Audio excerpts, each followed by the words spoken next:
Springboks head coach Rassie Erasmus, and an inset of Los Pumas legend Agustin Pichat.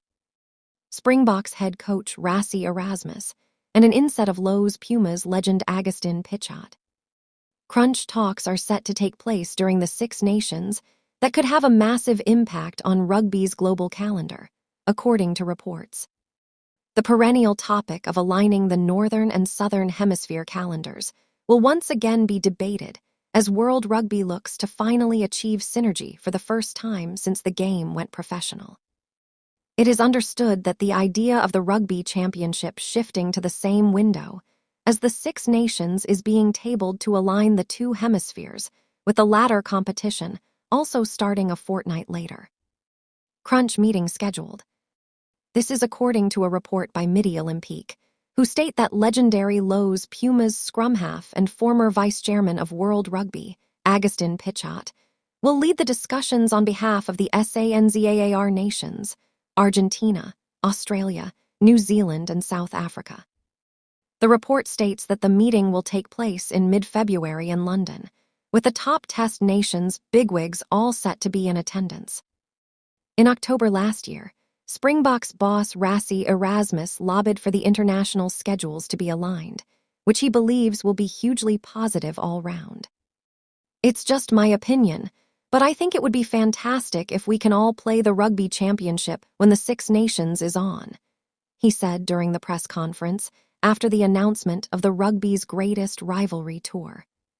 "It would be so much easier to know other teams, to be all aligned. Not having some countries flat in June and others peaking in November, and then we are flat in November. Law changes or variations would then be so much easier to implement right across the board, because all competitions start at the same time. There might be a big thing I'm missing, but I can't see any reason why we, New Zealand, Argentina, and Australia, don't play that competition at the same time as the Six Nations. All Blacks have abdicated World Rugby innovators' throne, with Scott Robertson's sacking." The report adds that delegations are expected to present their demands and potential compromises. One of the biggest stumbling blocks for the alignment would be shifting Super Rugby Pacific to a spot in the calendar that would allow the Rugby Championship to be held earlier in the year. The broadcasting deals for the tournament that are already in place in competition with other major sports in the Southern Hemisphere will complicate moving Super Rugby.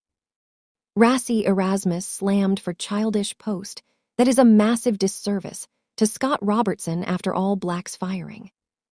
Benefits of alignment. Midi Olympique dubs this as the first credible attempt in a long time to bridge two worlds. However, it adds that this rare summit demonstrates the governing body's willingness to reopen a project that professional rugby has been grappling with for 30 years. Remove ads. Popular on Planet Rugby. Springboks. Cheslin Kolb overlooked as Sacha Feinberg-Emengomzulu primed for double SA Rugby Awards swoop. Springboks. Cheslin Kolb overlooked as Sacha Feinberg-Emengomzulu primed for double SA Rugby Awards swoop. England latest. Winners and losers as Allcourt Centre pushes starting case while injuries strike for Steve Borthwick. England latest. Winners and losers as Allcourt Centre pushes starting case while injuries strike for Steve Borthwick. Alignment is made somewhat easier with South African franchises joining the United Rugby Championship and European competitions.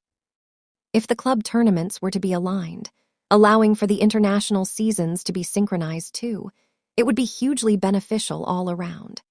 Currently, many South African and Argentine players effectively play all year round, while Tier 2 nations are often without overseas-based players during international tournaments like the Pacific Nations Cup.